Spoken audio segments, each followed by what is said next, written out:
राज्य सरकारी कर्मचाऱ्यांचा महागाई भत्ता 3% वाढला। राज्य सरकारचा मोठा निर्णय, फेब्रुवारी महिन्यातच थकबाकी मिळणार।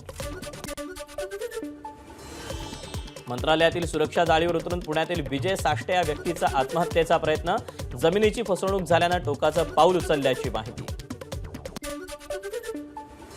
स्थानिक स्वराज्य संस्थांच्या निवडणुका लांबणीवर, पुढील सुनावणी 4 मार्चला होण्याची शक्यता।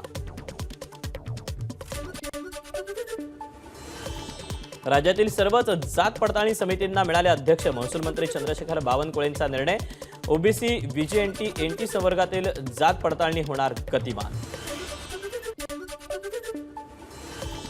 मुंबई, पालघर आणि रत्नागिरीत उन्हाचा तडाखा, मुंबईत 38 अंश सेल्सिअस तापमानाची नोंद तर रत्नागिरीत 37 अंश सेल्सिअस तापमानाची नोंद। प्रीती झिंटाची केरळ काँग्रेसवर टीका, न्यू इंडिया बँक बुडीत प्रकरणी प्रीती झिंटावर काँग्रेसकडून आरोपांची एक्स पोस्ट, आपल्या विरोधात चुकीची बातमी पसरवली जात असल्याचा प्रीतीचा आरोप।